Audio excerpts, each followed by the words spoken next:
आज हम अपनी कक्षा 6 के अध्याय 12 को करेंगे, जिसका नाम अनुपात और समानुपात है। इंग्लिश में हम अनुपात को रेशो और समानुपात को प्रोपोर्शन कहते हैं।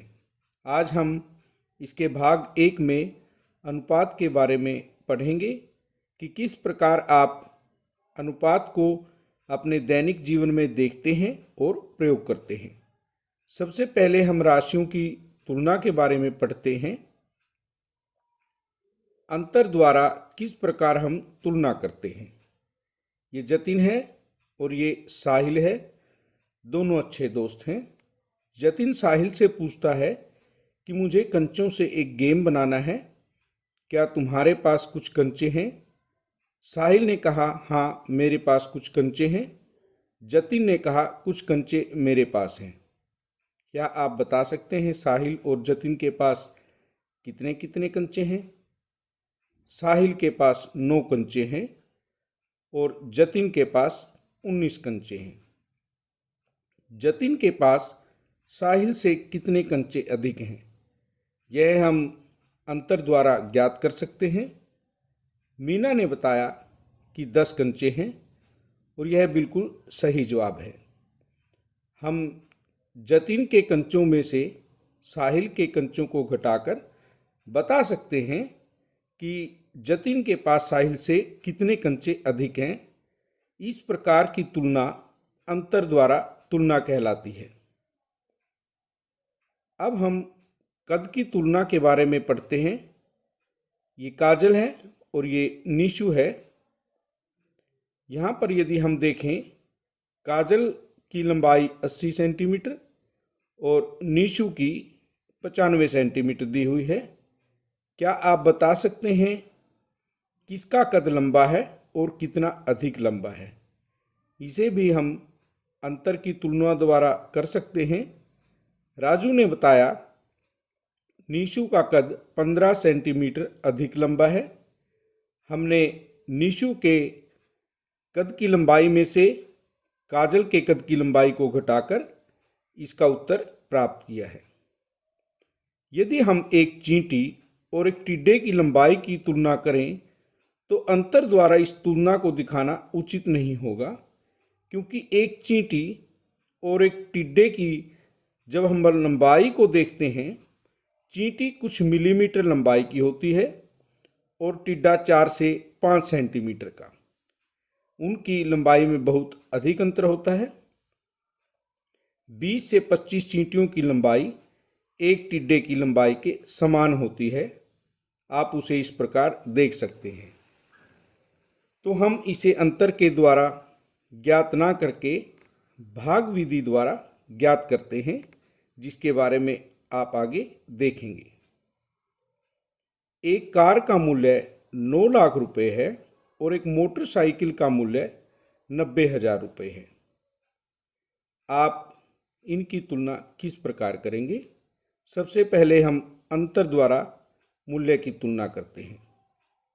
इनके मूल्य का अंतर 81,000 रुपये है, जो मोटरसाइकिल के मूल्य से बहुत अधिक है। यदि हम भाग द्वारा तुलना करें तो हम देखते हैं कि गाड़ी का मूल्य जो है वो 9 लाख रुपए है और मोटरसाइकिल का मूल्य 90,000 रुपये है।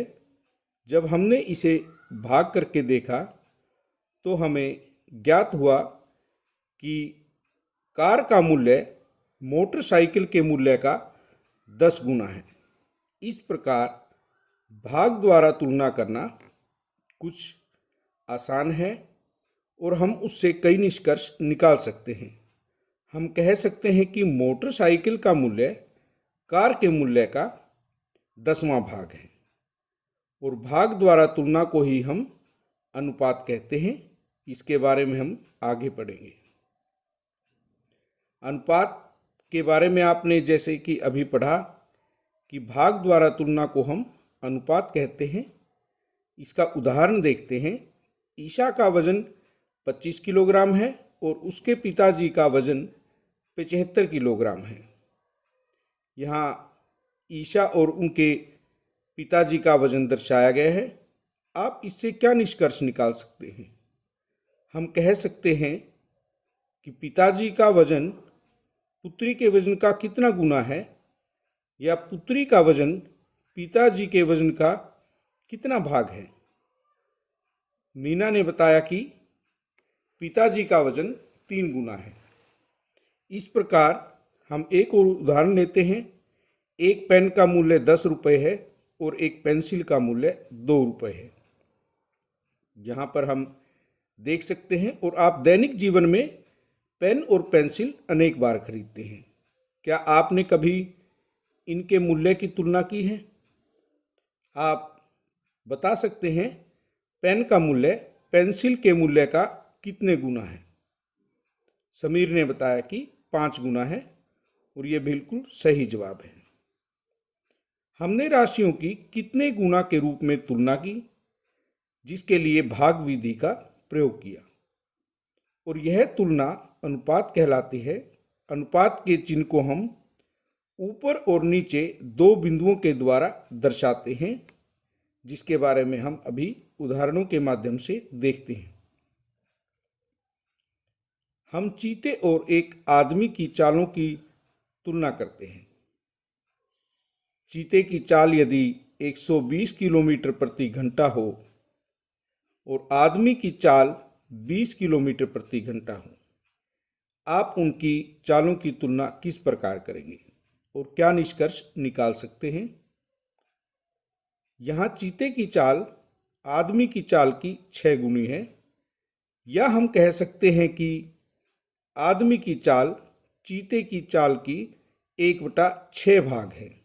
इस प्रकार हम उनकी तुलना कर सकते हैं।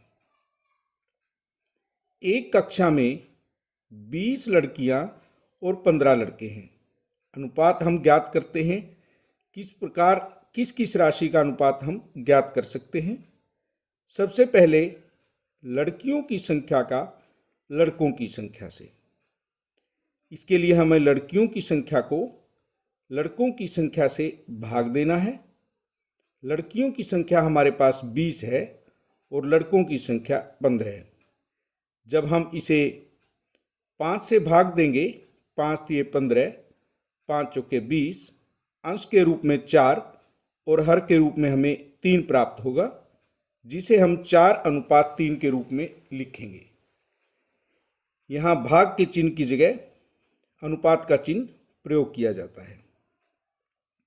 अब हमें दूसरे भाग में लड़कियों की संख्या का कुल विद्यार्थियों की संख्या से अनुपात ज्ञात करना है। हमें प्रश्न में लड़कियों की संख्या और लड़कों की संख्या दी गई है, और अनुपात में हमें कुल विद्यार्थियों की संख्या की आवश्यकता है।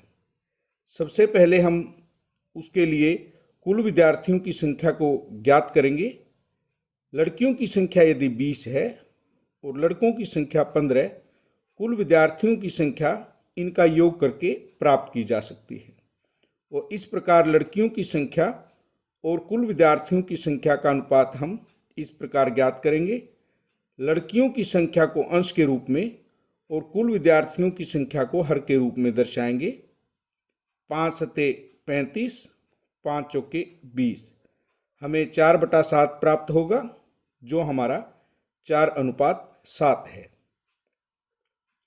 इसके बाद हम देखते हैं आकृति में हमें कुछ अन्य आकृतियां दी गई हैं। आयताकार आकृति है और उसके अंदर हमारे पास वर्ग, त्रिभुज और वृत्त दिए हुए हैं। इसके द्वारा हमें 3 अनुपात निकालने हैं। सबसे पहले आयत के अंदर के सभी त्रिभुजों की संख्या का वृत्तों की संख्या से, आयत के अंदर सभी वर्गों की संख्या का सभी आकृतियों से, और आयत के अंदर सभी वृत्तों का सभी आकृतियों से। इसके लिए सबसे पहले हम इनकी संख्याएं लिखते हैं। त्रिभुजों की संख्या हमारे पास 3 है, वृत्तों की संख्या 2, वर्गों की संख्या 2 और कुल आकृतियां हमारे पास 7 हैं। अब हम अनुपात ज्ञात करते हैं। सबसे पहले हमें त्रिभुजों की संख्या का वृत्तों की संख्या से अनुपात ज्ञात करना है। इसके लिए त्रिभुजों की संख्या को अंश के रूप में और वृत्तों की संख्या को हर के रूप में लिखेंगे। त्रिभुजों की संख्या हमारे पास 3 है और वृत्तों की संख्या 2। इस प्रकार हमें 3/2 प्राप्त होगा, जो 3:2 के बराबर है। उसके बाद वर्गों की संख्या और सभी आकृतियों का हमें अनुपात ज्ञात करना है, जिसे इस प्रकार ज्ञात किया जाएगा। वर्गों की संख्या 2 है और कुल आकृतियां 7, हमें 2:7 प्राप्त होगा। उसके बाद वृत्तों का अनुपात सभी आकृतियों से हम ज्ञात करते हैं। इस प्रकार आप उसे ज्ञात करेंगे, वृत्तों की संख्या को अंश के रूप में और कुल आकृतियों को हर के रूप में लिखेंगे और हमें 2:7 प्राप्त होगा। इससे हम यह निष्कर्ष निकाल सकते हैं कि समान अनुपात हमें प्राप्त हो सकता है।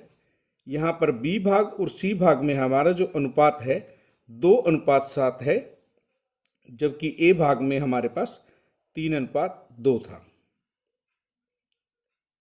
अब हम देखते हैं कि किस प्रकार और प्रश्न पूछे जा सकते हैं। 30 विद्यार्थियों की एक कक्षा में 6 फुटबॉल, 12 क्रिकेट और बाकी टेनिस पसंद करते हैं। हमें अनुपात ज्ञात करना है फुटबॉल पसंद करने वालों की संख्या का टेनिस पसंद करने वालों की संख्या से। यहाँ हमें फुटबॉल और क्रिकेट के खिलाड़ियों की संख्या दी गई है और कुल विद्यार्थियों की संख्या भी दी गई है। इनके द्वारा हम टेनिस पसंद करने वालों की संख्या को ज्ञात करेंगे, जिसके लिए हमें इस प्रकार करना है। कुल विद्यार्थियों की संख्या 30, फुटबॉल पसंद करने वालों की संख्या 6, क्रिकेट पसंद करने वालों की संख्या 12। यदि हम कुल विद्यार्थियों की संख्या में से फुटबॉल और क्रिकेट पसंद करने वालों की संख्या को घटा दें तो हमें टेनिस पसंद करने वालों की संख्या प्राप्त होगी, जिसका हमें अनुपात ज्ञात करना है। फुटबॉल पसंद करने वालों की संख्या अंश के रूप में और टेनिस पसंद करने वाले विद्यार्थियों की संख्या हर के रूप में हमें दर्शानी है। तो इससे हमें टेनिस पसंद करने वालों की संख्या 12 प्राप्त हुई और हमारा अनुपात 6/12 होगा। यदि हम इसको न्यूनतम रूप में लिखें तो 1/2 प्राप्त होगा, जो 1:2 के बराबर है। दूसरा अनुपात हमें ज्ञात करना है क्रिकेट प्रेमियों का कुल विद्यार्थियों की संख्या से। इसके लिए हमें क्रिकेट पसंद करने वाले विद्यार्थी और कुल विद्यार्थियों की संख्या की आवश्यकता है। क्रिकेट पसंद करने वालों की विद्यार्थियों की संख्या और कुल विद्यार्थियों की संख्या हमें ज्ञात हैं, जो 12/30 है। इसे न्यूनतम रूप में जब हम लिखेंगे 6×5 30, 6×2 12, हमें 2/5 प्राप्त होगा, जो हमारा अनुपात 2:5 है। इस प्रकार हम देखते हैं कि अनुपात अलग अलग परिस्थितियों में एक जैसा भी हो सकता है और अलग अलग भी हो सकता है। हम यहाँ कुछ परिस्थितियाँ लेते हैं। एक कमरे की लंबाई 30 मीटर और इसकी चौड़ाई 20 मीटर है। कमरे की लंबाई का चौड़ाई से अनुपात ज्ञात कीजिए। इसके लिए हम कमरे की लंबाई को कमरे की चौड़ाई से भाग देंगे और हमें 30/20 प्राप्त होगा, जो 3/2 है और हम इसे 3:2 के रूप में लिख सकते हैं। दूसरी स्थिति हमारे पास है, एक पिकनिक में 24 लड़कियां और 16 लड़के जा रहे हैं। लड़कियों की संख्या का लड़कों की संख्या से अनुपात ज्ञात कीजिए। इसके लिए हमें लड़कियों की संख्या को लड़कों की संख्या से भाग देना है और हमें 24/16 प्राप्त होगा, जिसे न्यूनतम रूप में लिखने पर 3/2 यानी 3:2 प्राप्त होगा।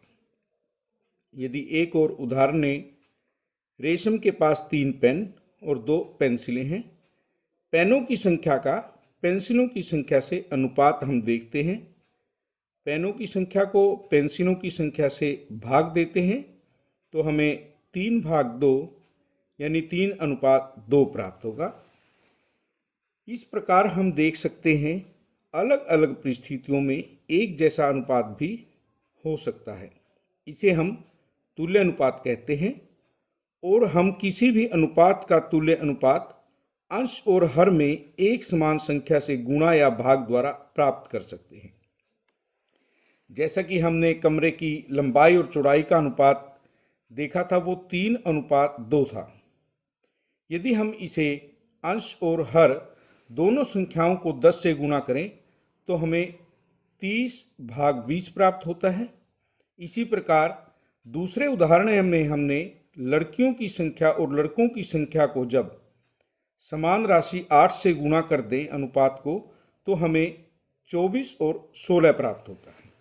इस प्रकार हम कह सकते हैं कि तुल्य अनुपात के लिए हमें अनुपात को समान संख्या से गुणा या भाग करना होगा, तो हम उसका तुल्य अनुपात ज्ञात कर सकते हैं। हामिद और अख्तर ने 1 घंटे में क्रमशः 9 किलोमीटर और 12 किलोमीटर की दूरी तय की। हामिद और अख्तर की चालों का अनुपात ज्ञात कीजिए। सबसे पहले तो हम देखते हैं कि हामिद की चाल क्या है। जब भी कोई भी वस्तु, कार, मोटरसाइकिल, आदमी 1 घंटे में जितनी भी दूरी तय करते हैं वो उसकी चाल होती है। और हमें दिया है कि हामिद ने 1 घंटे में 9 किलोमीटर की दूरी तय की है, तो हम कह सकते हैं कि हामिद की चाल 9 किलोमीटर प्रति घंटा है। 1 घंटे में तय की गई दूरी उसकी चाल है। इसी प्रकार अख्तर की चाल हमारे पास 12 किलोमीटर प्रति घंटा है। हमें इनका अनुपात ज्ञात करने के लिए हामिद की चाल को अख्तर की चाल से भाग करना है, जो हमारे पास 9/12 है। जब इसे न्यूनतम रूप में लिखेंगे 3 चौके 12 और 3 तिया 9, हमें 3/4 प्राप्त होगा, जो हमारा 3:4 है। उसके बाद हम देखते हैं कि तुल्य अनुपातों को हम किस प्रकार ज्ञात करेंगे। रिक्त स्थानों को हमें भरना है। यहाँ पर 15/18 हमें दिया है और उसके बाद रिक्त स्थान के हमारे पास 3 भाग बनाए गए हैं। यहाँ पर यदि हम देखें कि 18 से हमें दूसरे भाग में 6 के बराबर प्राप्त हुआ। यदि हम 18 को किस संख्या से भाग किया है कि 6 प्राप्त हो, इसके लिए हम 18 को 6 से भाग करके देखते हैं और उसके लिए हम देखते हैं कि हमारे पास 3 आता है। यानी 3 से भाग करके हमने 18 से 6 प्राप्त किया है। जब हमने हर को 3 से भाग किया है तो हमें तुल्य अनुपात के लिए अंश को भी 3 से भाग करना होगा और 15 को जब हम 3 से भाग करेंगे हमें 5 प्राप्त होगा। तो पहले रिक्त स्थान में हमारे पास 5 आएगा और ये 5:6 जो है वो 15:18 का तुल्य अनुपात है। दूसरे भाग में हमें अंश 10 दिया है और हर का हमें मान ज्ञात करना है। अब हम देखते हैं कि 5 को 2 से गुणा करने पर 10 प्राप्त होता है। यदि हम 6 को 2 से गुणा करें तो हमें 12 प्राप्त होगा। यहाँ पर हमने तुल्य अनुपात को गुणा के द्वारा ज्ञात किया है। पहले भाग में हमने भाग के द्वारा ज्ञात किया था। तीसरे भाग में हमें हर दिया है 30 है और हमें अंश को ज्ञात करना है। हमें 5:6 ज्ञात है। यदि हम 6 को 5 से गुणा करते हैं तो हमें 30 प्राप्त होता है। इसी प्रकार यदि हम 5 को 5 से गुणा करेंगे तो हमें 25 प्राप्त होगा, जो हमारा रिक्त स्थान होगा। इस प्रकार हम ज्ञात कर सकते हैं हमारे दिए हुए अनुपात के तुल्य अनुपात। उसके बाद हम अन्य उदाहरण देखते हैं और हमें ये पता है कि ये हमारे तुल्य अनुपात हैं।